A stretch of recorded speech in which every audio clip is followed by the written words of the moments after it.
بەڕێزان بەخێر بێن.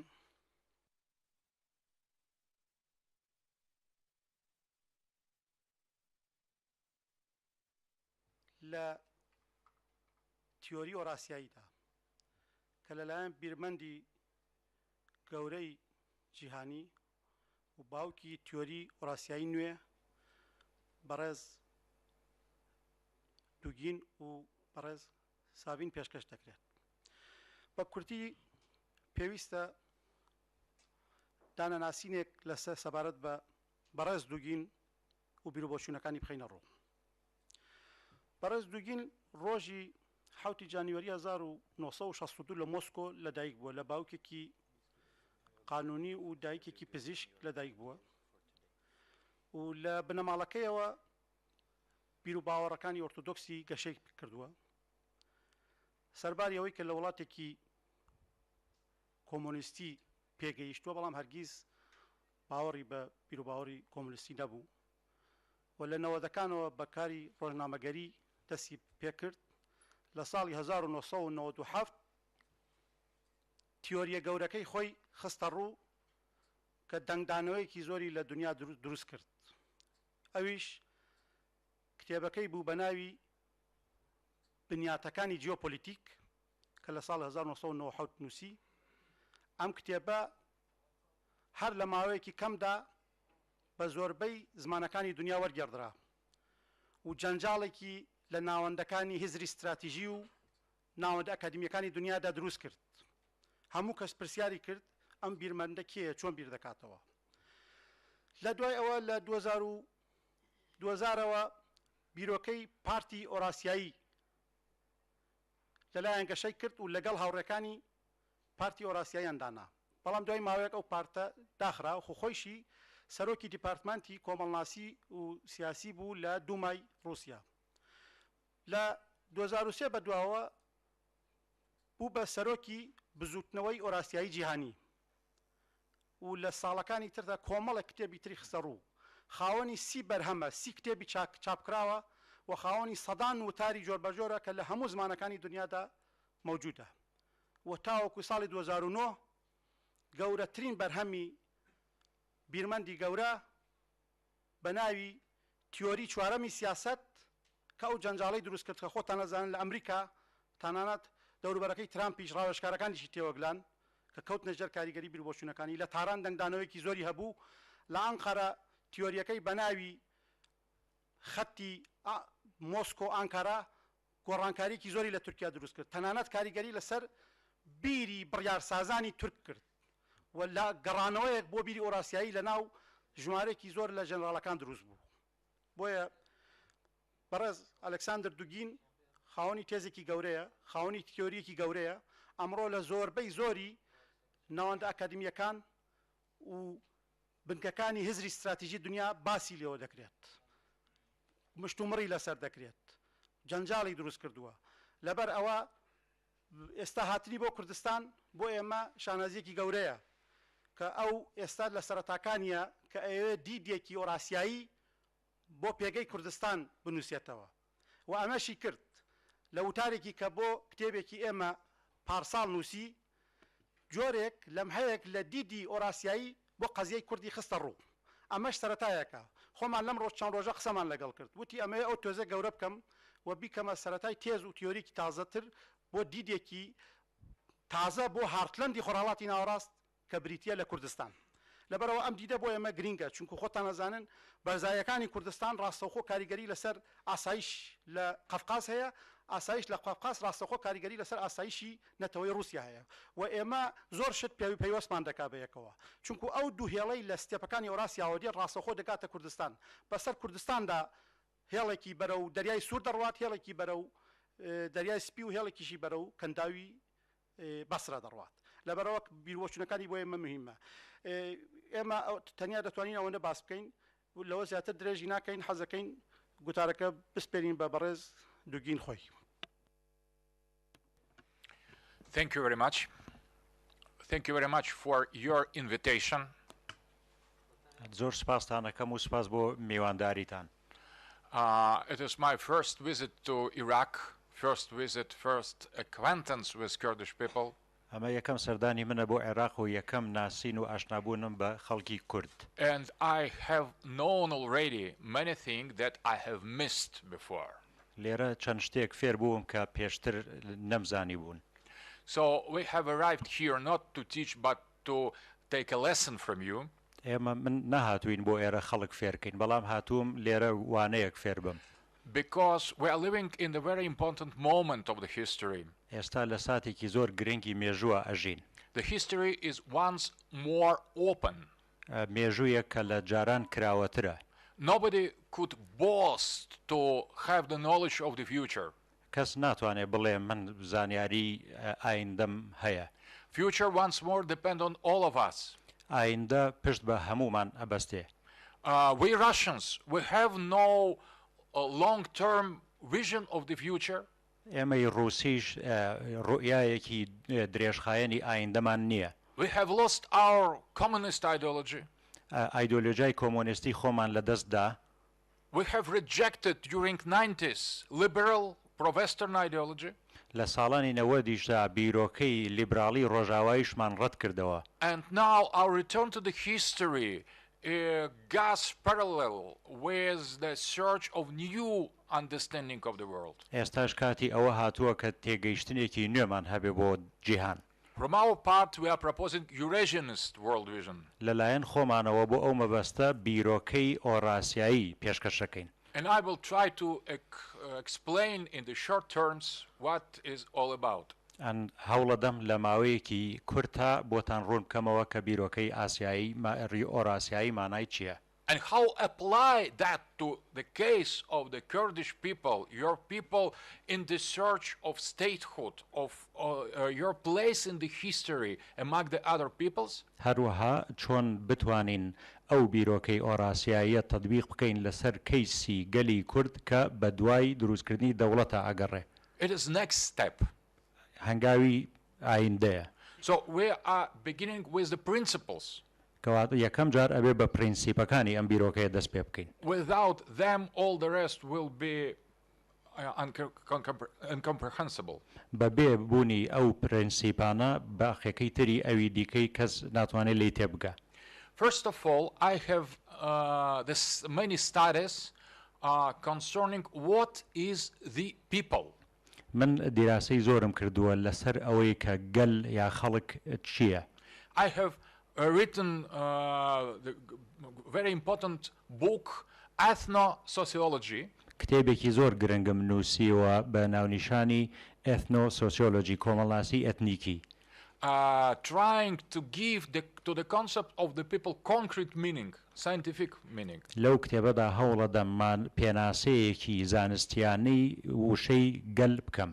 First of all, the people doesn't coincide with ethnic groups. پێش هەموو شتێک وشەی خەڵک هەمان مانای گروپی ئەتنیکی ناگەیەنێ. Ethnic group is a close community.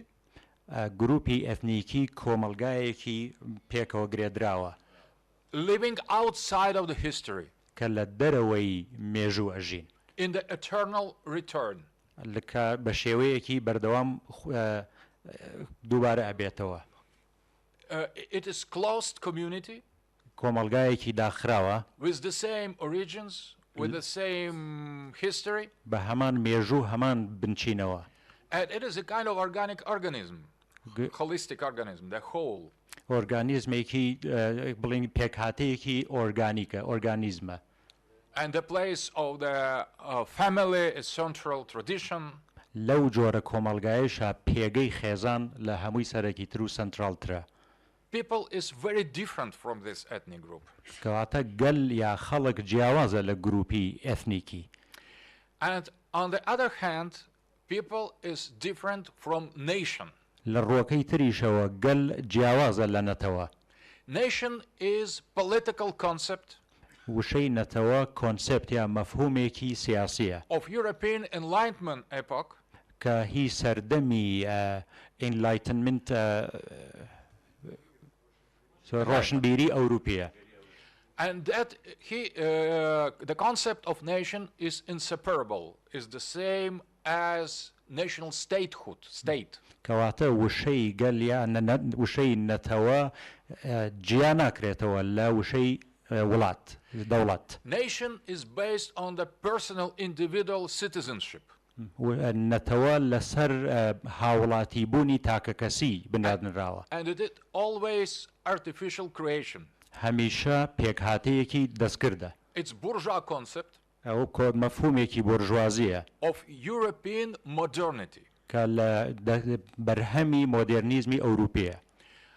And nation destroys people and ethnic groups. نەتەوە گەلیش و گروپی ئەثنیکیش لەناوە بە. Proposing artificial unity. کە یەکێتیەکی دەستکرد یا یەکبوونێکی دەستکرد پێشکەشەکە. And next stage of human society is a liberal civil society. قۆناغی دووهەمی مرۆڤایەتی قۆناغی کۆمەلگای مەدەنیە. It is based on the concept of the citizen without state. ئەوەش پێ بنیادنراوە لەسەر مەفهومی هاوڵاتی بەبێبوونی دەوڵەت. That is the reason of liberalism and globalization. ئەوەش لایەنێکی دیکەی لیبرالیزم و جیهانگیریە. And human right ideology. و ئایدۆلۆژیای مافی مرۆڤ. When every human being is a citizen. کە هەموو مرۆڤێک هاوڵاتیە. Without a state. بەبێ بوونی دەوڵەت. A kind of cosmopolitanism. بە شێوەیەکی جۆرێک لە کۆزمۆپۆلیتیزم. So no ethnic belongingness, no historic belongingness, no religious belongingness, that nothing. لەو جۆرە ژینگەیەدا هیچ جۆرە وەلایەکی ئەثنیکی و دینی و نەتەوەیی نابێ. And after that, after civil society, there is postmodern society, virtual society, posthuman society. دوای ئەوەش قۆناغی پۆستمۆدرن دێت. And this postmodernism, human being is divided. لەم پۆستمۆدرنیزمشدا مرۆڤەکان دابش بوون. It is living as the congress of members of the body. وەک کۆنگرێسێک ئەبێت کە کۆمەڵێک ئەندامی هەبێ. That is no more, the human being is no more male nor female. لەو جۆرە ژینگەیەدا مرۆڤ بە نێرومێیی پێناسە ناکرێ. Sexual identity is optional. ناسنامەی جێندەر یا جنسی ئەو کاتە بەدەست خۆتە ئۆپشنەڵە. And society is migrating toward virtuality in the internet. کۆمەلگاش ئەو کاتە بە تەواوی کۆچەکە بەرەو ڤێرچواڵەتی واتە جیهانێکی حەقیقی جیهانێک لەناو ئەنتەرنێت. If we look around us, we see immediately all these forms of society. ئەگەر ئێستا سەیری دەوروبەری خۆشمان بکەین هەموو ئەم جۆرانە لە کۆمەلگا ئەبینین. And modernity and postmodernity is dealing with this kind of society. مۆدرنیتی و مۆدرنیزم و پۆستمۆدرنیزمیش ڕۆژانە دەست و پەنجە لەگەڵ ئەم جۆرە کۆمەلگایانە نەرمەکە. The question, where are Kurds in all that? پرسیارەکە ئەوەیە کورد لەکوێی ئەم هەموو شتانەدایە. No nation statehood. دەوڵەتێکی نەتەوەیی نییە. Dispersed among four national state. بەسەر چوار دەوڵەتە بڵاو بوونەتەوە. Not already closed ethnic tribal society much more.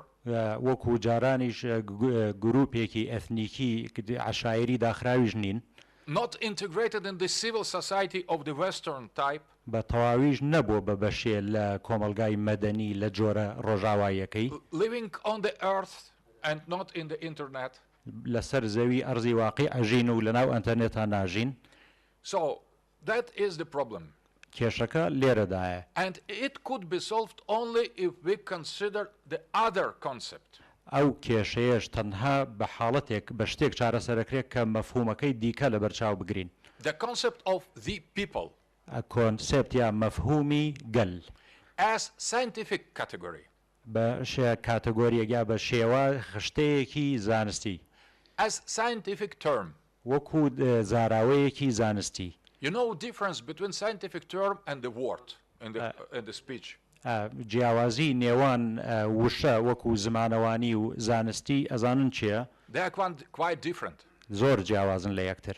So the people as scientific political concept. خەڵک وەک مەفهومێکی سیاسی زانستی. Is historic community of the destiny and culture. کۆمەڵێک کەسن کە چارەنووسێکی هاوبەشی مێژوویان هەیە لەگەڵ کولتورێکی هاوبەش. It is open dynamic category.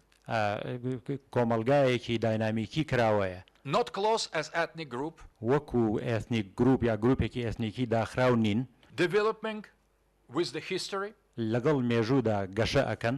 Open.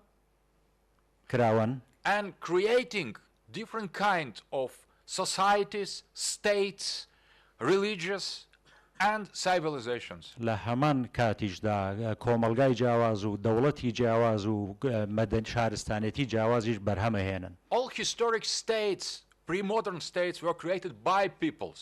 هەموو دەوڵەتەکانی پێش مۆدرن لەلایەن خەڵکەوە دروستکرابوون. But the other people have chosen to be the people of religion, the people of book, for example. بۆ نمونە هەندێک لەو خەڵکانە یا لەو گەلانە بڕیاریان داوە خەڵکی ئاینی بن. Or as ancient Greeks, they had no unified empire or state, but they were the people of the culture of the civilization. بەڵام بۆ نمونە لە یۆنانی کۆن ئیمپراتۆرێتێکی یەکگرتووی گەورەیان نەبوو، بەڵام بوون بە کۆمەڵێ ویلایەتی بچووکی کولتوری. So people is essential concept. وشەی خەڵک یا گەل مەفهومێکی زۆر بنچینەیە. It could consist from different ethnic groups. ئەتوانرێ لە کۆمەڵێ گروپی ئێثنیکی پێک بێت. Of different tribes. لە کۆمەڵێ هۆزی جیاواز. It can have the procedures of inclusion of different people, individuals or groups. دەتوانێت توانای ئەوەشی هەبێ کە کەسی جیاواز و گروپی دیکەی جیاواز بهێنێتە ناو خۆی. And the people is in some way eternal. و خەڵکیش شتێ مەفهومێکی هەتایە. Living through different states and religions as well. دەتوانن بە ئاینی جیاواز و لەناو دەوڵەتی جیاوازە بژین. But concerning its identity.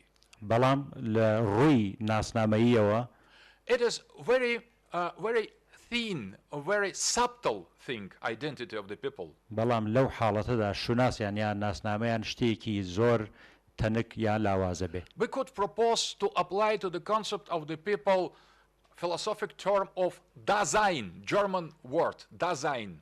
ئەتوانین وشەی زاراوەی یا مەفهومی ئەڵمانی دازاین بەسەر وشەی خەڵک یا گەلدا تەطبیق بکەین. It is a kind of thinking presence. ئەوەش ئەو مەفهومە ئەڵمانیە واتە بیرکردنەوە لە ئێستا. But you cannot be thinking presence without language and culture. بەڵام تۆ ناتوانی بیر لە ئێستا بکەیتەوە بە بێبوونی زمانێک و کولتورێک. You need language, you need tradition. پێویستە بە زمان و بە ترادیسیۆن هەیە. So the thinking present is possible only in context of the people. کەواتە ئەو مەفهومە ئەڵمانی دازاینیش تەنها لە کاتی بوونی گەلێکدا تطبیق بێ. In the modern political science we have no understanding of the people. لە کۆنسێپتی زانستی سیاسی ئێستادا یا مۆدرن لە وشەی خەڵک تێناگەین. We are dealing with individuals, with nation states, with ethnic groups, ethnic minority or majorities, but not with the people. لەم زانستە سیاسە نوێدا ئێمە مامەڵە لەگەڵ تاکە کەسەکەین لەگەڵ دەوڵەتی نەتەوەی ئەکەین بەڵام لەگەڵ خەڵکا بە شێوەیەکی گشتی ناکەین. I think I am absolutely convinced that the Kurds are the people. من پێم وایە و زۆر ئەو پەڕی دڵنیایشم کە کورد گەلێکن خەڵکن. And that is the most profound and deep identity. ئەمەش قوڵترین و بەهێزترین شوناسە. People that was created not in the modern time. خەڵکێکن کە لە سەردەمی نوێ دروست نەبوون. With many thousand year history. مێژوویەکی هەزاران ساڵەیان هەیە. With deep rooted tradition. ترادیسیۆنی دابوونەریتی قوڵیان هەیە. Islamic, Yazidi, Zoroastrian, and more ancient. ناسنامەی ئیسلامی و ئێزیدی و زەردەشتی و لەوانە کۆنتریشیان هەیە. Religions can change. ئاین دەکرێ بگۆڕێ. The people stays the same. بەڵام خەڵک وەک خۆی مێنێتەوە. So that is the link between modern actual Kurds and the ancient Medians and your ancestors. ئەوەش پەیوەندی نێوان سەردەمی نوێ و مۆدێرنە لەگەڵ سەردەمی میدیایی و گەلی کۆنی کورد. The most important in all that is existential identity, existential presence of the people. گرنگترین شتیش لەوەدا ئەوەیە بوونی وجودی خەڵکەکە لە حاڵی حازردا. A kind of mission you have. ئەرکێک ئێوەش جۆرێک لە ئەرکتان هەیە. And I suggest, I recommend, in order to understand better your identity, to use these scientific instruments. منیش پێشنیارەکەم بۆ ئەوەی باشتر لە شوناس و ناسنامەی خۆتان تێبگەن ئەم پێناسە زانستیە بەکاربێنن. You could use it in any discourse, in any construction of national statehood or against that, but it will serve to your interests. دەتوانن لە هەر جۆرە دیبیت و دیسکۆرس و لایەنێکدا بەکاری بێنن بەڵام بێگومان بن کە لە بەرژەوەندی ئێوەیە بە تایبەت بۆ لە حاڵەتی دروستکردنی دەوڵەتیش ئەتوانن بەکاری بێنن. And you will eliminate many obstacles in front of Kurds. لە ڕێی بەکارێنانی ئەو زاراوەیشەوە چەندین بربەستی بەردەم کورد دەشکێنن. Nobody can deny your people. هیچ کەس ناتوانێت نکولی لە ئێوە بکاوە گەلێک. That is already a great thing. ئەمەش خۆی لە خۆی شتێکی گەورەیە. Insisting on that, you could secure many forms of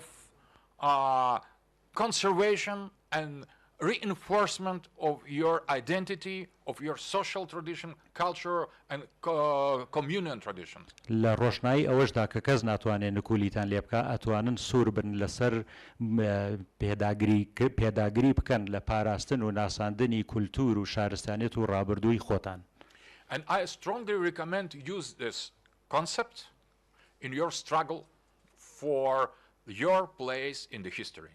من پێشنیار ئەەکەم کە ئەم جۆرە پێناسەیە بەکاربێنن لە خەباتدانا لە خەباتەکەتاندا بۆ دابینکردنی پێگەی خۆتان لە مێژوودا. It is not so easy as it could seem.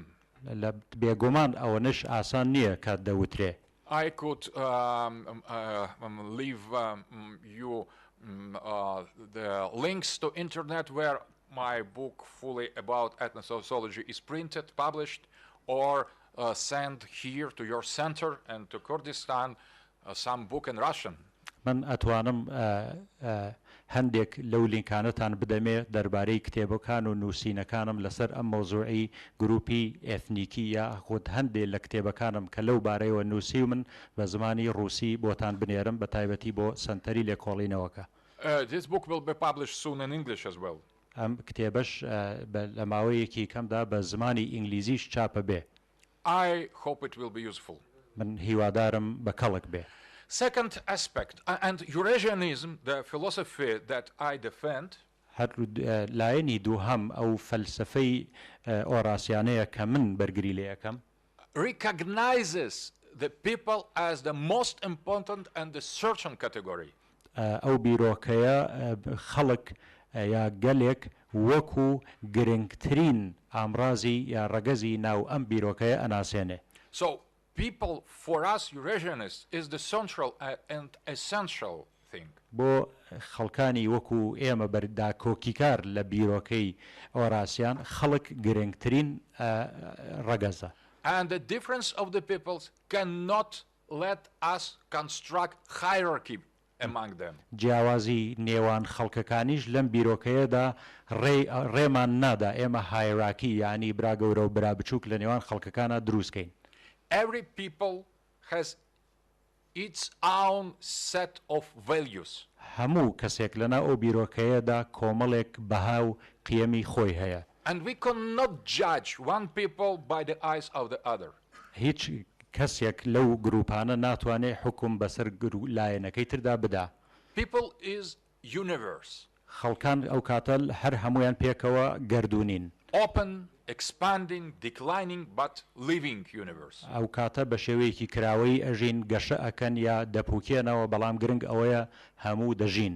And the world order we want to establish Eurasian world order will be based on recognition of the highest right of the people. ئەو جیهانە نوێی کە ئێمە ئەمانەوێ وەک بیرۆکەی ئۆراسیایی دروستی بکەین لەسەر ئەوە دامەزراوە کە خەڵک گرنگترین و بەرزترین کەسی یا ڕەگەزی ناو ئەو جیهانەیە.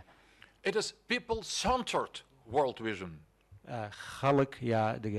خەڵک گەل سنتەری ئەو ڕۆیایی ئێمەیە. And because we cannot create comparison, establish comparison between the people, so it is essentially multipolar world vision. لەو کاتێشدا ئێمە بەراوردی نێوان خەڵکێک بۆ خەڵکێکی تر گەلێک بۆ گەلێکی تر ناکەین. It is not bipolar or unipolar. هەر لەو حاڵەتشدا ئەبێتە جیهانێکی فرە جەمسەری نەک یەک جەمسەری یا دوو جەمسەری. Western center world order is ethnocentric. ئەو جیهانەی کە ڕۆژاوا خولقانوویەتی جیهانێکی ئێثنۆسنتریکە یعنی گروپێکی ئێثنیکی ئەبێ بە سنتەری ئەو جیهانە. So when the West pretends to have universal understanding, universal wisdom, it's a lie. کاتێک ڕۆژئاوا ئیدعایەوە کە لە دنیا تێگا و لە خەڵکەکەی ئەوە شتێکی درۆیە. It is strong, it is colonial, it is hegemonic, but it still belongs to one people, the Western people. مەفهومەکەی چەمکەکەی ئەوانیش گەورە و بەهێز و هەژمونی و جیهانیە بەڵام کێشەکە ئەوەیە هەمووی بەرهەمی یا یەک گەل خاوەنداری لەیەکە. Unipolar world vision thinks as if there is only one system of values, the Western one system of values. ئەو یەک جەمسەری ئەو جیهانەی ئەوان کە یەک جەمسەرە پێی وایە کە تەنها یەک کۆمەڵ بەها هەیە لە دنیا. And that is globalization. ئەویش بریتیە لە جیهانگیری. They don't ask us, the other people, or whether we are in accordance, whether we agree with them or not. لەو حاڵەتیشدا هەرگیز پرس و ڕاوێژ بە ئێمە ناکەن کە ئایا ئێمە لەگەڵیان هاوڕاینیانە. They judged the people they are developed, that means as exactly like Western people or underdeveloped. لەو ئەوان دنیا پۆلێنەکەن بۆ دوولایەن کەسانی گەشەکردوو کەسانی گەشە نەکردووە گەر گەشەکردوو بێ کەواتە وەک ڕۆژئاوایی وەک خۆیان وایە. And the progress for them is to follow their example. پێشکەوتن لە لای ئەوانیش ئەوەیە کە شوێن نمونونەکەی ئەوان بکەوی. To be westernized and to be liberal, globalist and so on. شوێن بەهاکانی ڕۆژئاوا بکەوی و جیهانی بی و لیبرال بی. And the concrete situation, maybe the West could be of help to the Kurds. لە حاڵەتێکە ڕۆژئاوا دەکرێ هاوکاری کورد بکە. But in the short term and long term, it will be different. بەڵام لە درێژخایەن یا لە دوورخایەندا شتێکی جیاوازە. They could use people for their goals. ئەتوانن ئەوان خەڵکانی تر بەکاربێنن بۆ ئامانجی خۆیان. But the people is absent in their world vision. بەڵام لە ڕۆیا جیهانیەکەیاندا خەڵک هەربوونی نییە. They will use the people and the legitimate aspiration to people to reaffirm itself in the history. گەلان و داواڕەواکانیان بەکارەهێنن بۆ ئامانجی خۆیان.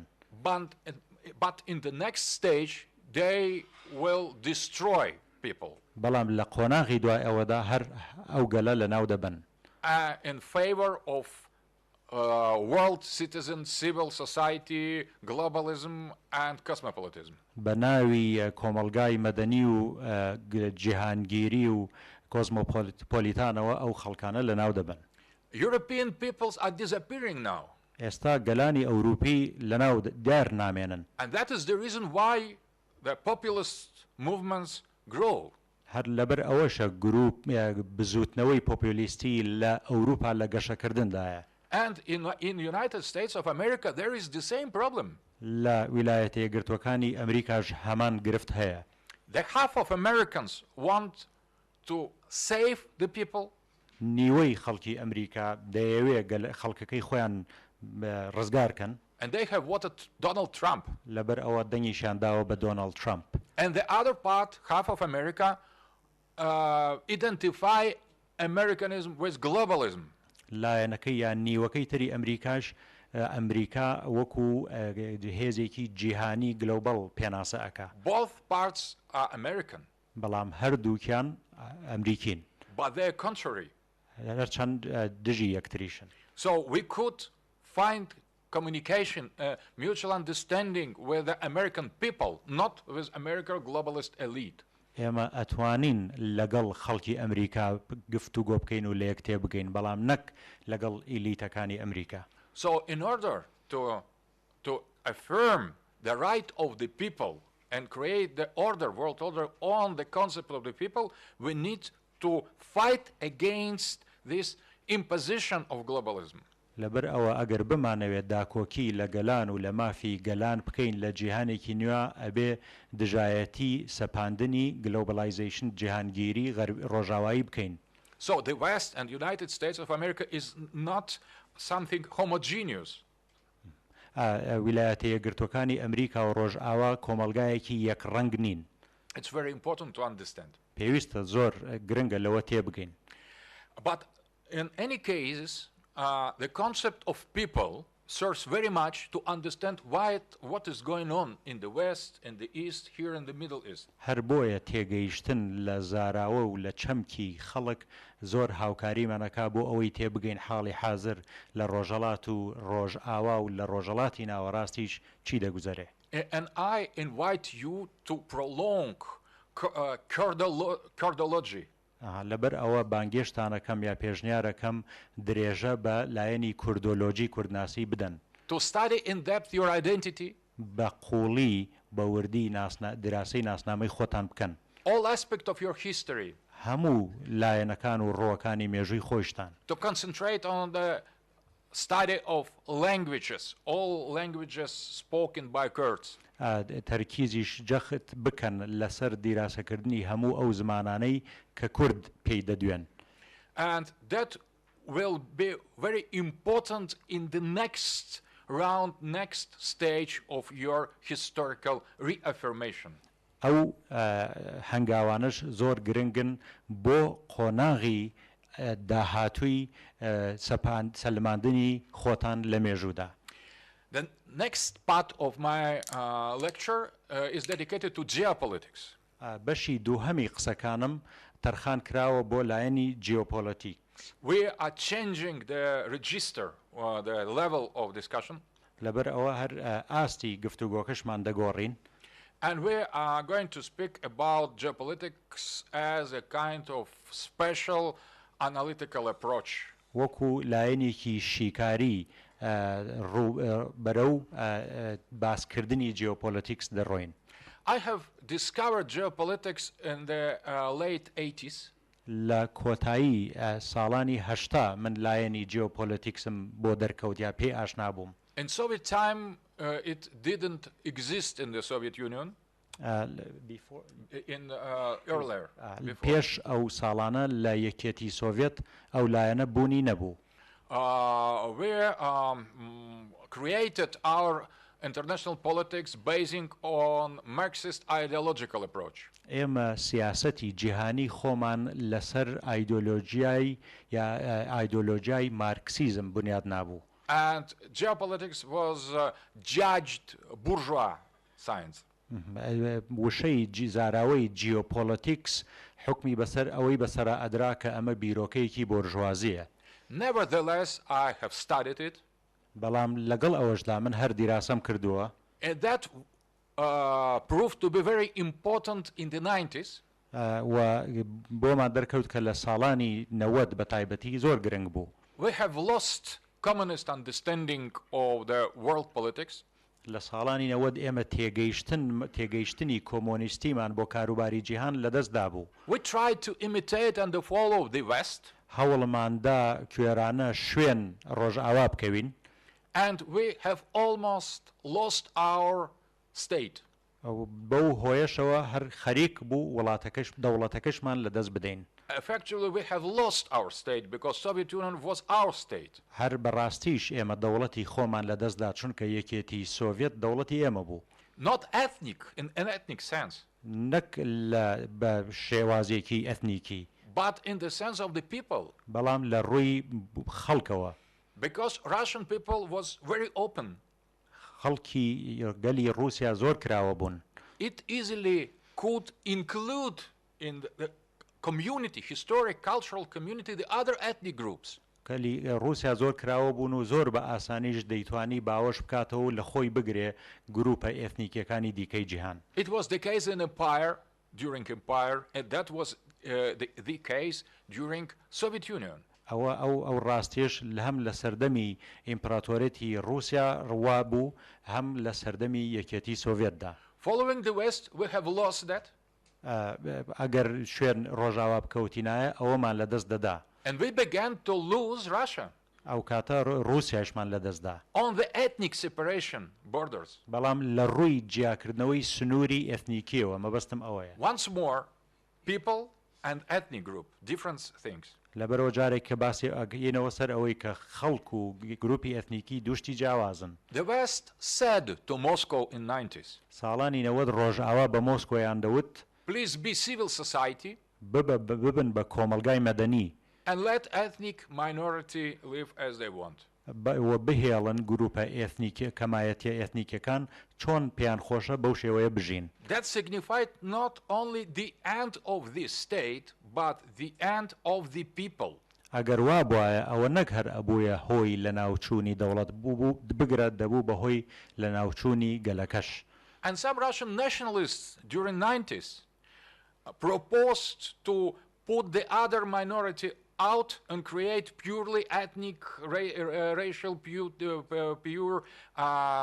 purely Russian, Great Russian community or society. ساڵانی 90 هەندێ کەسی ناسیۆنالیستی یا نەتەوەپەرستی رووسی تەنانەت پێشنیاری ئەوەیان کرد کە هەموو گروپە ئێتنیکی و کەمایەتەکانی دیکە وەدەر بنرێن کۆمەلگایەکی پاکی رووسی دروست بکرێ. There was ethnic Chechenian war against us. بۆ نمونە شەڕێکی ئێتنیکی چیچانی لە دژ ئێمە بەرپا بوو. Supported by the West. کە لەلایەن ڕۆژاواوە پشتگیری دەکرا. And by jihadists. و لەلایەن جیهادیەکانەوە. You have suffered enough from what is from the hands of jihadism. ئێوە خۆتان زۆرتان چەشتووە لە ژێر دەستی گروپی جیهادیدا. Above all the Yazidis, Kurds, but as well the other Kurds. لە سەرووی هەموویشانەوە قوربانیەکان کوردانی ئێزیدی و کوردانی دیکەش بێگومان. And we had a deal with the same threat. ئێمەش ئەو ساڵانە ڕوبەڕووی هەمان هەڕەشە بوو بووینەوە. And that at that moment appeared Eurasianist world vision. لەو ساتەدا ڕۆیای یا بیرۆکەی ئۆراسیایی هاتە ئاراوە. Based on the concept of the people. لەسەر بنیادنرا بوو لەسەر مەفهومی خەڵک. And on the geopolitical approach. و بە شێوازێکی جیۆپۆلیتیکسی. And that filled the void left by end of communism. سەرهەڵدانی ئەم بیرۆکەیەش بوو بە هۆی پڕکردنەوەی ئەو بۆشاییەی کە لە دوای هەرسهێنانی کۆمیونیزم دروست بوو. Geopolitics, Eurasian geopolitics in Russia in 90 was something much more than one branch of science or one else branch of science. جیۆپۆلیتیکسی ئۆراسیایی لە ساڵانی 90 لە رووسیا تەنها زۆر لەوە گەورەتر بوو بڵێ بەس ئەمە بەشێکی زانستە. That was the only way to understand, to decipher, to interpret the international situation. ئەو بیرۆکەیە تەنها ڕێگە بوو بۆ تێگەیشتن و کردنەوە و گەڵاڵەکردنی بارودۆخی جیهانی ئەو کاتە. But when we have studied Western geopolitics, بەڵام کاتێک کە دیراسەی جیۆپۆلیتیکی ڕۆژاوایی ئەکەین، we have immediately remarked that it is written only from the Western position. تێئەگەین ڕاستدەست بەجێ تێئەگەین کە تەنها لە دیدێکی ڕۆژاواییەوە نووسراوە. Geopolitics as science pretends that there are two opposite way of construct global strategical civilizations. جیۆپۆلیتیک بە شێوەیەکی زانستی پێی وایە کە تەنها دوو شێواز هەیە بۆ دروستکردنی یا بنیادنانی جیهانبینی. The founder of geopolitics, Mackinder, John Halford Mackinder, was British. دامەزرێنەری جیۆپۆلیتیکس کەسێکی بەریتانی بوو بە ناوی جۆن مەکیندەر. Was British. Yeah, he was بەریتانی بوو. And he has affirmed that there is sea power and land power. ئەو بیرمەندە بەریتانیا جەخت لەوە ئەکاتەوە کە لە دنیا دوو هێز هەیە، هێزی دەریایی و هێزی وشکانی یا زەمینی. And all the Western geopolitics is based on sea power. هەموو جیۆپۆلیتیکی ڕۆژئاوایی لەسەر بنەمای هێزی دەریایی بنیادنراوە. And sea power or thalassocracy, the power of the sea, once encircle Eurasia and land power and win it. ئەو بیرۆکەی هێزی دەریاییە لەسەر ئەوە بنیادنراوە کە بە تەواوی گەمارۆی ئۆراسیا خاکی ئۆراسیا بدا و شەڕ یا گرەوەکەی لێ بباتەوە. And that was long-term strategy. ئەوەش استراتیجیەکی درێژخایەن بوو. In the beginning that was British Empire strategy in the struggle against Russian Empire. ئەوە لە سەرەتادا استراتیجێتی ئیمپراتۆرێتی بەریتانیا بوو لە دژ رووسیا. In Soviet time that was the Cold War. لە کاتی جەنگی ساردا هەر هەمان استراتیژیان هەبوو بۆ جەنگی سارد. Based on exactly the same geopolitical principles. لەسەر هەمان پرەنسیپی جیۆپۆلیتیکیش بنیادنرابوون. Capitalistic Atlanticist West against tellurocratic the land power East. ئەو مەفهومە بریتی بوو لە سەرمایەگوزاری ئەتلانتیکی ڕۆژاوا دژی هێزی وشکانی رۆژهەڵات. In 1991 there was the end of ideological communism. لە ساڵی 1991 ئایدۆلۆژی کۆمۆنیستی کۆتایی هات. End of Warsaw Pact, end of USSR. یەکێتی سۆڤێت و ڕێکەوتن نامەکانی یەکێتی سۆڤێتیش کۆتاییان هات. But how to explain the continuation of expansion of NATO? بەڵام دەبێ ئەو کاتە چۆن پاوانخوازی و فراوانبوونی ناتۆ باس بکەین. How explain existence of NATO? ئەو کاتە هەر چۆن دەبێ ڕوونی بکەینەوە بوونی ناتۆ خۆی لە خۆیدا. Russia became democratic liberal capitalist. رووسیا بوو بە وڵاتێکی دیموکراسی سەرمایەگوزاری پرۆ ڕۆژئاوایی. And in order to understand the place of new Russia, هەروەها بۆ ئەوەی لە پێگەی ڕووسیای نوێ تێبگەین، there was only one logical response: geopolitics. تەنها یەک وەڵامی منطقیە لۆجیکی هەبوو، ئەویش بریتی بوو لە جیۆپۆلیتیک. And that was precisely the moment when our Eurasian geopolitical school was born. ئەو ساتەش لەو ساتەدا بوو کە قوتابخانەی جیۆپۆلیتیکی ئۆراسیایی لەدایک بوو. I have published my first geopolitical manual in the beginning of the 90s. لە سەرەتای ساڵانی نەوەد من یەکەم مانیوەڵ یا پەرتووکی جیۆپۆلیتیکی ئۆراسیایی خۆمم لە چاپدا. Foundations of geopolitics. کە پێوترێت بنەماکانی جیۆپۆلیتیکس. It's translated in many languages now. بە چەندین زمان بۆ چەندین زمان وەرگێڕاوە. And during these 30 years, now it is in any academy, university, in any chair of Russian university education. ئەو بیرۆکەیە و پەرتووکەش لەم 30 ساڵەی ڕابردووە چۆتە هەموو سنتەرێکی ئەکادیمی و پەروەردەیی خوێندنەوە لە رووسیا. Because it's the only rational way to understand what is going on. چونکە بەڕاستی ئەوە تاکە ڕێگەی منطقیە بۆ تێگەیشتن لەو بارودۆخەی ئێستا. We are calling that the Great War of Continents. ئێستا پێی دەوترێ شەڕی کیشوەرەکان یا قاڕەکان. Land power against sea power. هێزی وشکانی بەرامبەر هێزی دەریایی. And it is so popular.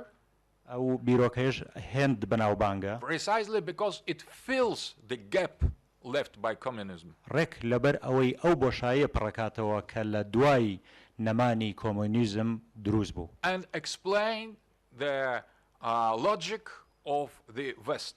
هەروەها لۆجیک یا تێگەیشتن و دیدی ڕۆژئاواییش باس دەکات. Instead of multipolar world there was unipolar world. لە بری بوونی جیهانێکی فرەجەمسەری جیهانێکی یەک جەمسەری هەبوو. We have almost disappeared from the history. Russia, the second pole. جەمسەری دووهەم کە ڕووسیا بوو خەریب و بە تەواوی لەسەر ڕووی زەوی نەمێنێ.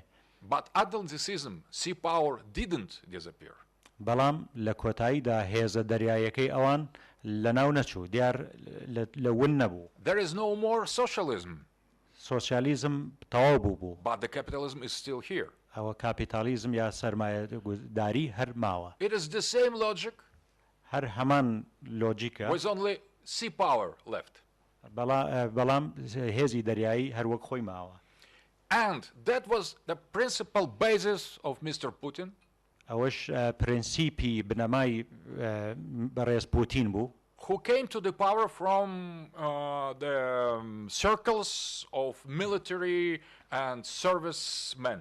کە لەناو خەڵکانی کارمەندی دەوڵەت و خەڵکانی سوپا و سەربازەوە هاتە سەردەسەڵات. Not from political diplomatic elite embedded already in the globalist currents. بەڕێز پوتین لەناو گروپی سیاسی و دیپلۆماسیەوە نەهاتە سەردەسەڵات کە تێکەڵێک بوون لە سیاسەتی جیهانی. But dealing with security of the state, of the people, he was obliged to deal with the reality. بەڵام لەبەر ئەوەی ئەو بەرپرسی پاراستنی ئاسایشی خەڵک بوو ناچار بوو بیر لە چارەسەرێکیش بکاتەوە بۆ ئەو وەزع واقعی کە هەبوو. And there was no other logical explanation of reality but geopolitics. هیچ ڕوونکردنەوەیەکی دیکە نەبوو بۆ بارودۆخی ئەو سەردەمە جگە لە لایەنی یا ڕێڕەوی جیۆپۆلیتیک. And that was the start of new cycle of Great War of Continents.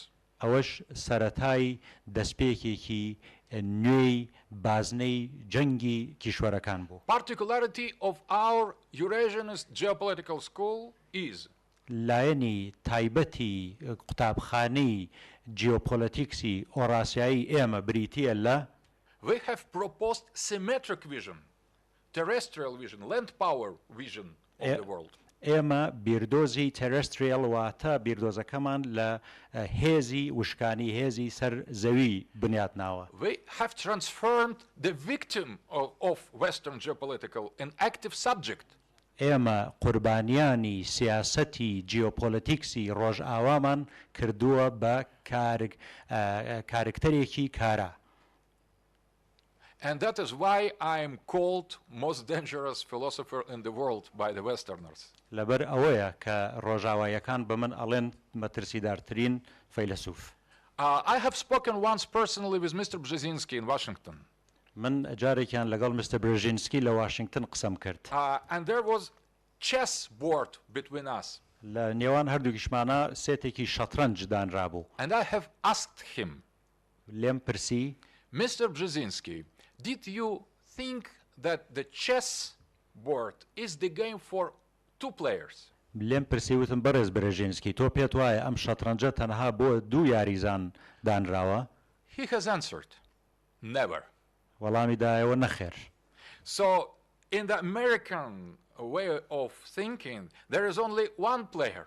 لە شێوازی بیرکردنەوەی ئەمریکا تەنها یەک یاریزان On هەیە both sides. کە ئەو دوو یاریزانی هەردووکە لە هەردوو سەری شەترەنجەکەن. Right hand plays with whites, the left with the blacks. لە لای ئەوان دوو یاریزانەیە بەڵام هەردوو یاریزانەکە لە دیوێکی شەترەنجەکەوە. That is Western version of geopolitics. دەستێکیان بە یاری بە ڕەشەکانەکە دەستێکیش بە سپیەکان. ئەوەش بە کورتی بنەمای بیرکردنەوەی ڕۆژئاواییە. And when we have restored the second player, بەڵام کاتێ ئێمە هاتین و یاریزانی دووهەمان زیندوو کردەوە. that was a kind of theoretical revolution, epistemological revolution. شۆڕشێکی بیردۆزیانە. And that is the basis of Russian current politics. ئەوەش بنەمای سیاسەتی ئێستای رووسایە. Maybe we are wrong in the details. ڕەنگە ئێمە لە هەنێ وردەکاریە هەڵەبین. But we have succeeded in reaffirm Russia as independent player. بەڵام گرنگ ئەوەیە سەرکەوتوو بووین لە سەپاندن و زیندووکردنەوەی رووسیا وەکو یاریزانێکی سەرەکی. And from certain moment لە ساتێکی دیاریکراویشەوە Russia stopped to decline, رووسیا لە پوکانەوە لە ڕێڕەوی پوکانەوە وەستا to lose territories, لەوە وەستا کە خاکی خۆی لەدەست بدا and began to counter-attack دەستی کردەوە بە هێرشکردن in Georgia, لە جۆرجیا بۆن in Crimea, لە کرایمیا in Syria. لە سووریاش Maybe we have made many mistakes, ڕەنگە ئێمە یەک دنیا هەڵەمان کردبێ but I would like to transmit the most important, essential aspect. بەڵام پێم خۆشە گرنگترین لایەنی ئەو سیاسەتتان بۆ باسکەم Russia is returning to the history رووسیا دەگەڕێتەوە بۆ مێژوو as Eurasian land power, وەکو هێزێکی وشکانی ئۆراسیایی challenging unipolar world, تەحەدای یەک جەمسەری دنیاکە refusing globalist civil society agenda, ئەو ئەجێندایی کۆمەلگای مەدەنی جیهانی ڕۆژاوایەکە reaffirming identities of people دووبارە and religions and cultures, ناسنامە و ئاین و کولتوری گەلەکانی دیکە ئەسەپێنێتەوە و زیندووەکاتەوە refusing gender politics, LGBT, and so on, the other perversions, هەروەها سیاسەتی داکۆکیکردن لە جەندەر پۆلە سیاسەتی جەندەر و ئەوانە ڕەتدەکاتەوە defending conservative religious sacredness,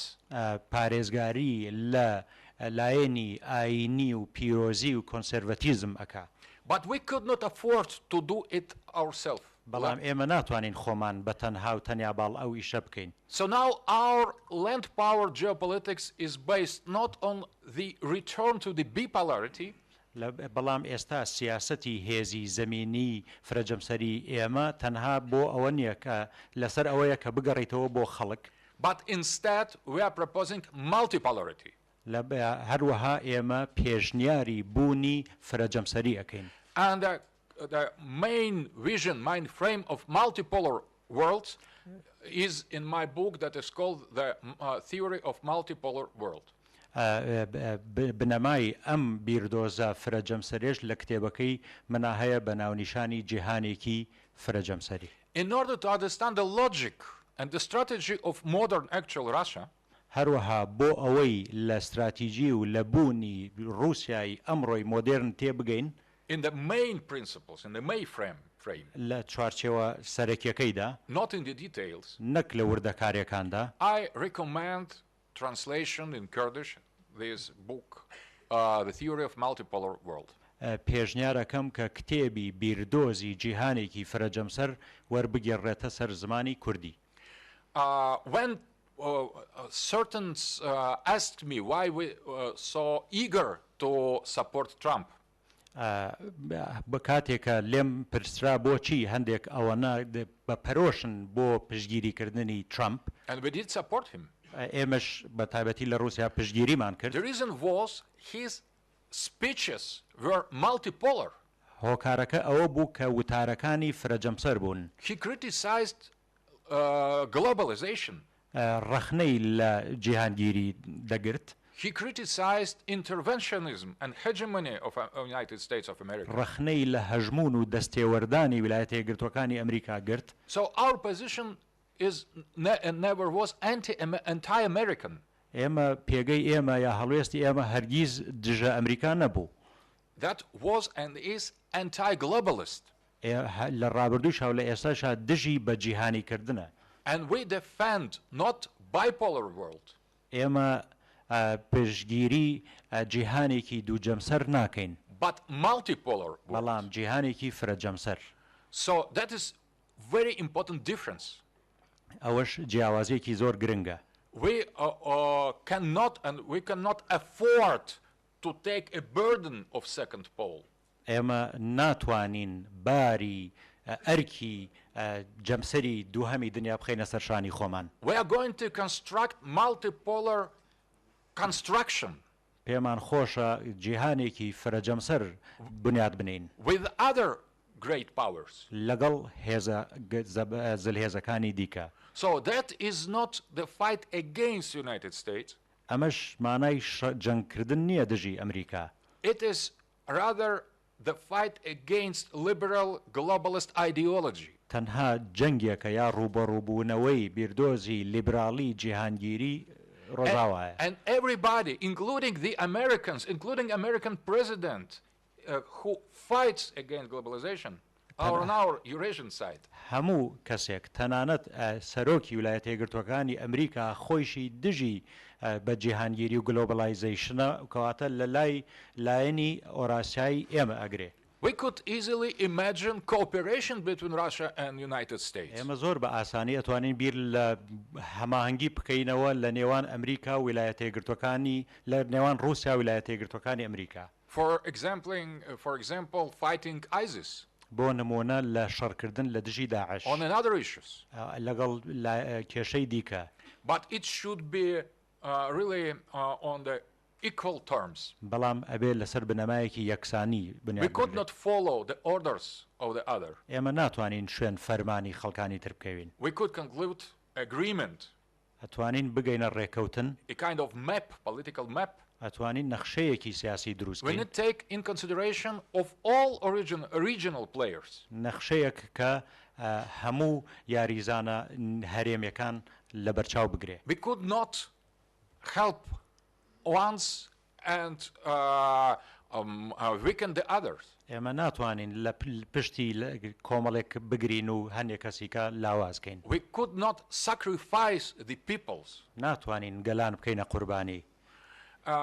And that demands the many efforts.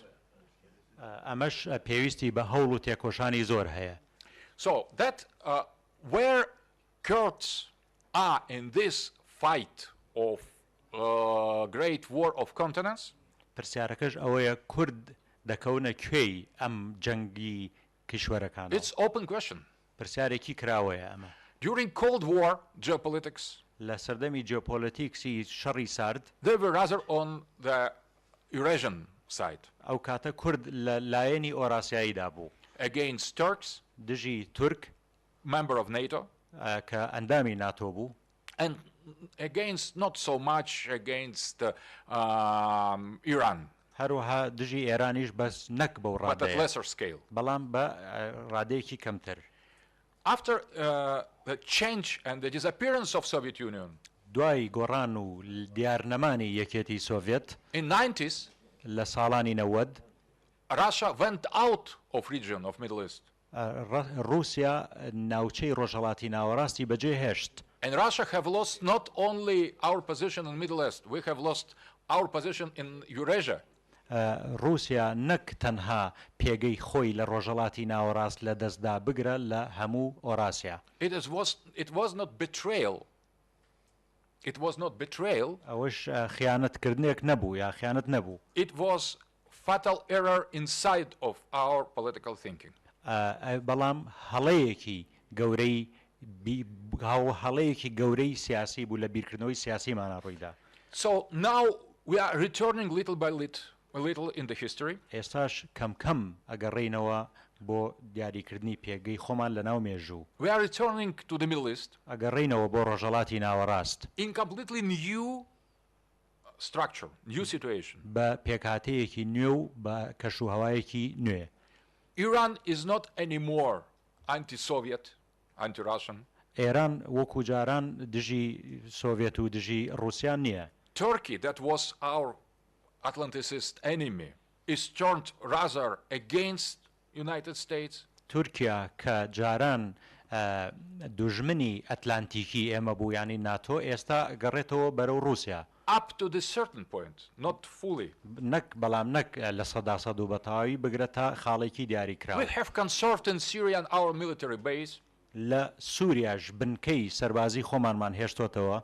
And we are returning with this geopolitical Eurasian background to the Middle East. ئێمەش ئەگەڕێینەوە بەم باگراوەندە جیۆپۆلیتیکە ئۆراسیاییەوە بۆ ڕۆژهەڵاتی ناوەڕاست. What we discover here. ئەوەی لێرە بۆمان دەرکەوتووە. There is Kurds. لێرە کورد هەن. And supported by United States of America and by Israel, by the Atlanticists, by sea power. کوردەکانیش لەلایەن ویلایەتە یەکگرتووەکانی ئەمریکا و ئیسرائیل و هێزەکانی ئەتلانتیکی باکوور پشتگیری ئەکرێن. But at the same time, not only our political historical experience, but our knowledge of Kurdish identity is witness of something different. بەڵام تێگەیشتنی ئێمە لە کورد و لە باگراوند و مێژووی کورد شتێکی جیاوازترە. It is ancient Indo-European people. Kurds are Indo-European ancient people. کورد گەلێکی کۆنی ئیندۆ-یۆرۆپین. With solar identity, with Aryan system of values. کە ناسنامەیەکی تایبەتی خۆیان و بەهای ئاریاییان هەیە. Very traditional. کەسانێکی خەڵکانێکی ترادیسیۆنن. With great and ancient and strong identity as a people. وەکو خەڵک ناسنامە و شوناسێکی زۆر بەهێزیان هەیە. From qualitative point of view, it should be judged as Eurasian force. لە ڕووی کوالیتیەوە پێویستە گەلی کورد وەکو هێزێکی ئۆراسیایی بناسێنرێ. There is nothing in common with globalist agenda, civil society, LGBT values and so on.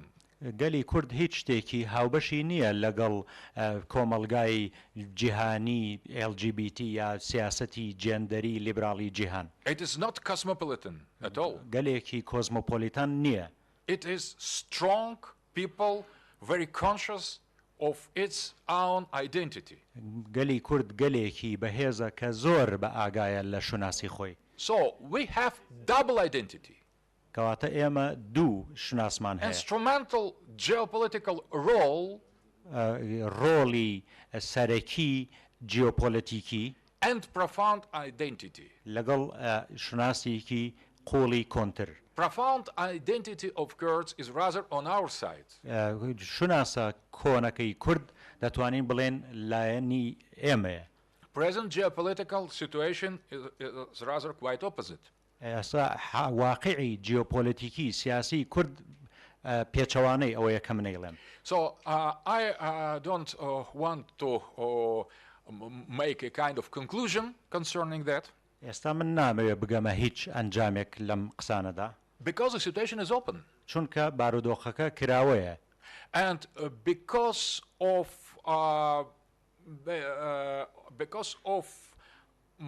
unfinished version of our geopolitical trends. هەر لە هەما یەکێک لە هۆکارەکانی تر ئەوەیە کە پرۆژەی جیۆپۆلیتیکەکە هێشتا بە ئەنجام نەگەیشتووە. I would like first of all to explain our attitude. من پێم خۆشە سەرەتا ڕێگەی ئێمەتان بۆ ڕوون بکەمەوە. A kind of frame of geopolitical frame of situation. ئەو چوارچێوە جیۆپۆلیتیکەکەی خۆمتان بۆ باس بکەم. That I hope would clarify what Russia does now in Syria and elsewhere. کە هیوادارم ببێتە هۆی ڕوونکردنەوەی سیاسەتەکانی رووسیا لەم ناوچەیە بە تایبەتی سووریا. But what is important, our Eurasian identity and our our refuse to unipolar system is absolute thing. بەڵام یەک شت کە بە تەواوی قەتعیە و یەکلایی بۆتەوە ئەوەیە کە ئێمە شوێن سیاسەتی جیۆپۆلیتیکسی ئەکەوین و جیهانێکی یەک جەمسەری ڕەت ئەەکەینەوە. It is undisputable. ئەوەش مساومەی لە دانوستانی لەسەر ناکرێ. But all the rest could change. بەڵام هەموو لایەنەکانی تر دەکرێ بگۆڕێن. Situation evolves dynamically. بارودۆخ بە شێوەیەکی داینامیکی بەردەوام لە گەشەکردندایە. I remark here in Kurdistan very important things. من لێرە پێش تێبینی زۆر شتی گرنگم کردووە لە کوردستان. Kurdish people is awakening. گەلی کورد خەبەری ئەبێتەوە. Is getting strong. بەردەوام بەهێز دەبێ. Is returning to the history. دەگەڕێتەوە بۆ ناو مێژوو. It is not only instrumental role imposed by the West. تەنها ئەو ڕۆڵە ناگێڕن کە ڕۆژاوا پێی سپاردوون. It is a kind of organic impulse from inside. بەڵام گەلی کورد خۆی بە شێوەیەکی ئۆرگانیکی واتە خۆڕسکانە It is awakening of the essence of the people of Kurdish design. زیندووبوونەوە و بە خەبەربوونەوەیەکی خۆڕسکانەی ناو ناخی گەلی کووردە. And that open the different option. ئەوەش ئۆپشن یا بژاردەی جیاوازە خاتە بەردەستمان and possibility of exchange of ideas و ئەگەری ئاڵ و گۆڕکردنی بیر و ڕا. And if we put the context of Iraq as well, Iraq should decide, should find its place, Iraq in the whole. و ئەگەر عێراقیش بێنینە ناو باسەکەەوە عێراقیش هەر پێویستە دووبارە خۆی پێناسە بکاتەوە و پێگەی خۆی بدۆزێتەوە. For example, basing on your understanding of your own identity, you could choose one of two paths. بۆ نمونە لە شێوازی تێگەیشتن لە شناسی خۆت ئەتوانی یەک یا دوو لایەن هەڵبژێری. Or isolate and concentrate on Kurdish identity here in northern Iraq. یان دەتوانن لایەنی دوورە پەرێزی و خۆ دوورخستنەوە هەڵبژێرن و تەنها فۆکس بکەنە سەر ناسنامەی کوردی خۆتان لە عێراق. Or play more active part in the constructing new Iraq. Old Iraq is over. یا خود دەتوانن ڕۆڵێکی چالاکتر و کاریگەرتر بگێڕن بۆ دروستکردنەوەی عێراقێکی نوێ. In both cases, it could be Eurasian or Atlanticist. لە هەردوو حاڵەتەکەیشتا دەکرێ یا هەم ئۆراسیایی بێ هەم ئەتلانتیکی. But all that is possible. بەڵام هەموو ئەوەی کە دەکرێ Nothing is fatality. Nothing is for certain. بەڵام هیچ شتێک دڵنیا نیە لە 100% نییە. And I think that is up to you to influence the history. ئەوەش ئەکەوێتەوە دەست خۆتان کە کاریگەری لەسەر مێژوو بەجێ بهێڵن. Kurdish decision is today more than only Kurdish. ئەمڕۆ بڕیاری کورد تەنها پەیوەندی بە کوردەوە نییە. It is an ongoing and rising star of Middle East. ئێستا کورد وەکو ئەستێرەی هەڵهاتووی رۆژهەڵاتی ناوەڕاست. And you should be very careful. لەبەر ئەوە پێویستە زۆر وریابن. So many years you have missed the possibility to reaffirm yourself as the people. چەندین ساڵ ئێوە هەلی زۆرتان لە دەست دەرچوو کە خۆتان بسەلمێنن وەک گەلێک. But you were strong enough to conserve your identity. بەڵام لە هەمان کاتا ئەوەنە بەهێز بوون کە بەرگری لە یا شوناسی خۆتان بپارێزن. And now the other powers, regional powers, are going weaker.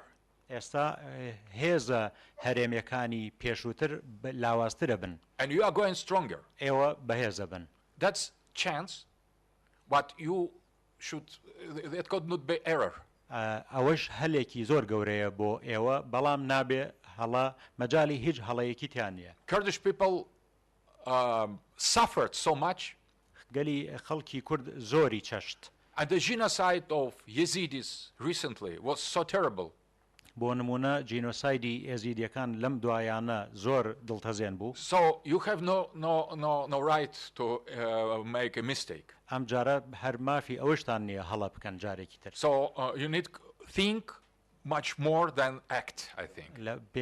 زیاتر لە کردار پێویستە بیر بکەنەوە. More you think, less the chance for the mistake. هەتا زیاتر بیر بکەنەوە ئەگەری کردنی ئەنجامدانی هەڵە کەمترە بێ. And I think that it is really most important organization among all the Kurds is the thinking center, analytical center. گرنگترین شتیش بۆ گەلی کورد بریتیە لە سنتەرێکی بیرکردنەوە. I agree, without brave fight against the enemies, you cannot assure the possibility to think freely. من دەزانم کە بەبێ بوونی جەنگاوەر و شەڕکەری ئازا هەر ناتوانن کاتیشتان هەبێ بۆ بیرکردنەوە. And we need to remember Kurdish heroes who fight for independence of Kurdish people. هەروەها پێویستە بەردەوام قارەمانەکانی کوردمان لەبیر بێ کە گیانیان سپاردووە بۆ سربەخۆیی کورد.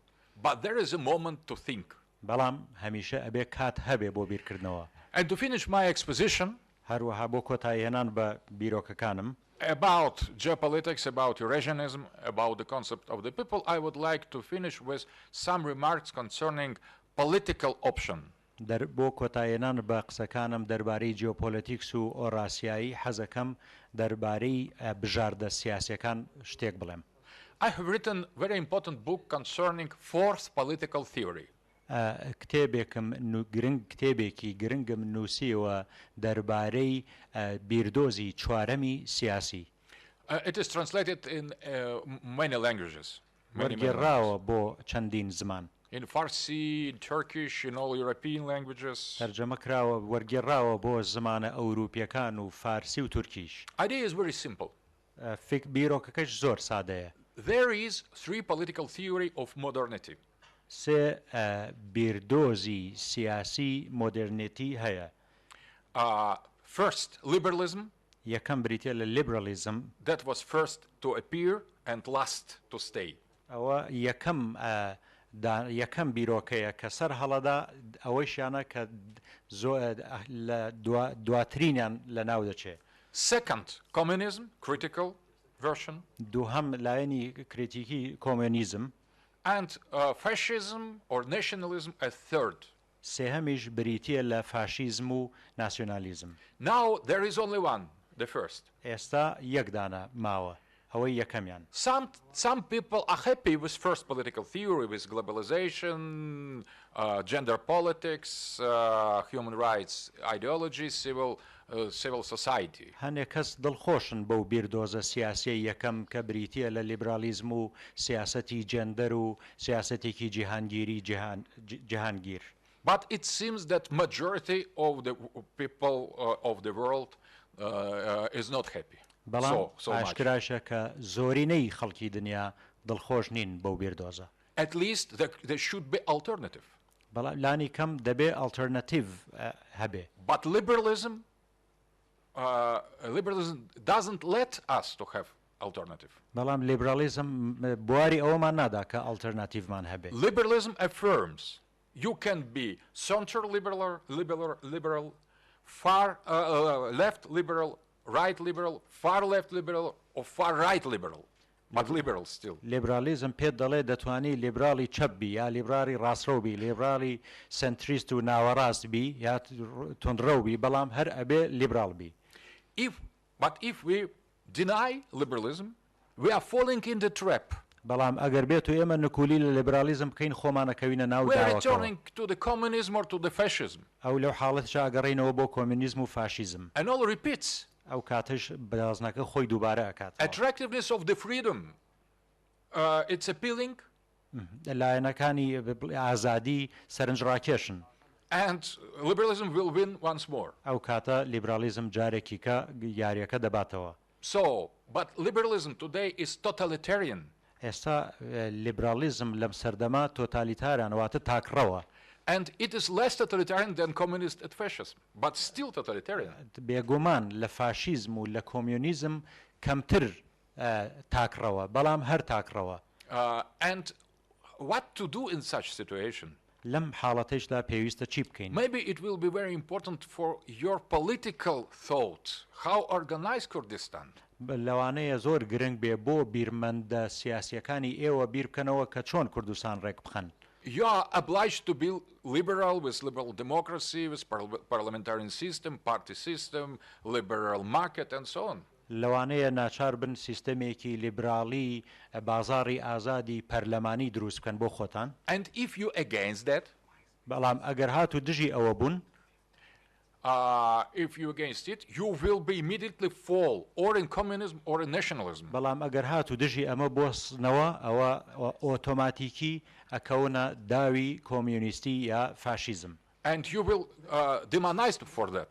ئەو کاتەش دەکرێن بە دێو. And everything will repeat. ئەو کاتە بازنەکە جارێکی کە دووبارە بێتەوە. So my idea is to go beyond all three political theory. بیرۆکەکەی من ئەوەیە کە ئەم سێ بیردۆزە سیاسیە تێ بپەڕێنین. To be anti-liberal but not communist or fascist.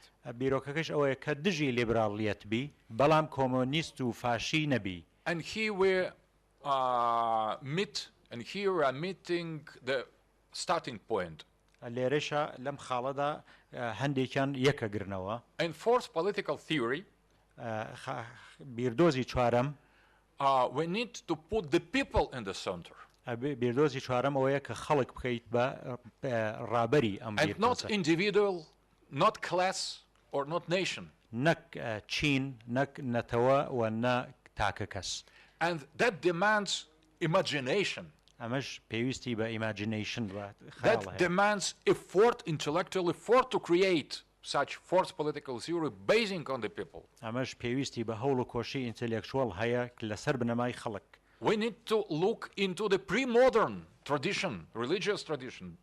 پێویستە سەیری دابوونەریتی پێش مۆدرن بکەین بۆ من دابوونەریتی ئاینی. We need to explore postmodern criticism of modernity as well. هەروەها دەتوانین گەڵاڵەی بارودۆخی پۆستمۆدرنیزمیش بکەین لامان کات. And we need to go out from this Western ethnocentric modernity. پێویستە بەڵام گرنگ ئەوەیە کە ئەم مۆدرنیزمی ئەتنۆسنتریکی ڕۆژئاواییە بەجێ بهێڵین. With liberalism as a destiny. کە وا پێمان وا بێ چارەنووس هەر تەنها لیبرالیزمە. Liberalism, globalism is not a destiny, universal destiny for any people. چارەنووسی گردون یا چارەنووسی هیچ گەلێک تەنها جیهانگیری و لیبرالیزم نییە. It is option, choice. تەنها بژاردەیەکە. You are free to choose it. ئێوە ئازادن چی هەڵەبژێرن. If there is choice, you could don't choose it. بەڵام ئەگەر هاتو تۆ بژاردە لە بەردەمدا بوو مافی ئەوەشت هەیە کە هەڵی نەبژێری. And if you don't choose liberalism, what do you choose? بەڵام ئەگەر هاتو تۆ لیبرالیزمت هەڵ نەبژارد ئەی چی هەڵەبژێری؟ Communism or fascism? ئایا کۆمیونیزمی یا فاشیزم هەڵەبژێری؟ Liberals are ready to win you. ئەو کاتە لیبراڵەکان ئامادەن بێن تۆ ببنەوە بۆ لایەنی خۆیان. And forced political theory proposed to avoid this trap. بیردۆزی چوارەمی سیاسیش پێشنیاری ئەوەیە کە خۆت لەو داوە دوور بگری. And because it is based on the concept of the difference between the peoples. لەبەر ئەوەی دامەزراوە لەسەر بنەمای جیاوازی نێوان گەلان. Every people could imagine its own forced political theory. هەموو کەسێک ئەتوانێ بیردۆزی چوارەمی سیاسی بۆ خۆی بێنێتە ئاراوە. In our forced political theory, Russian, there will be the central place of Christian Orthodox identity. لە بیردۆزی چوارەمی سیاسی رووسیا سنترالیترین شت بریتیە لە ناسنامەی ئاینی ئۆرتۆدۆکسی رووسی. The tradition of Russian Empire and Soviet Union as well. دابوونەریتی سەردەمی ئیمپراتۆرێتی رووسی و سەردەمی یەکێتی سۆڤێتیش. But it will not the simple return to the Tsarist or Soviet time. It's impossible. بەڵام ئەبێ ئەوەش بزانین کە ئاسان نییە و بگرە مەحاڵە گەڕانەوە بۆ سەردەمی ئیمپراتۆرێت و سەردەمی سۆڤێت. It will be something new. بەڵام ئەبێ شتێکی نوێ بێ. We are calling that Eurasianism precisely. ئەوەش پێناسەکەی بریتیە لە ئۆراسیایی بوون. So it is not example to repeat. It is example, kind of source of inspiration. ئەمەش نمونەیەک نییە کە چاوی لێ بکرێ بەڵکو نمونەیەکە بۆ ئیلهام بەخشین. I think forced political theory in Kurdish situation should be quite different from Russian or Iranian or Turkish. من پێم وایە بیردۆزی چوارەم یا ڕێگەچارەی چوارەم بۆ کورد دەکرێت لەوەی رووسیا و لەوەی ئێران و لەوەی کەسانی تر جیاواز بێ. You are different. ئێوە لەبەرەوەی خۆتان جیاوازن. So your political expression should be different. لەبەر ئەوە دەربڕینی سیاسیشتانە بێ جیاواز بێ. There is nothing universal. هیچ شتێکی نییە جیهانی بێ. The future for every people is open. داهاتوو کراوەیە لە بەردەم هەموو گەلێکدا. And it depends on you to make your future Kurdish. ئەکەوێتەوە سەر خۆتان وەکو گەلی کورد داهاتووی خۆتان دیاریکەن. Thank you. سپاس.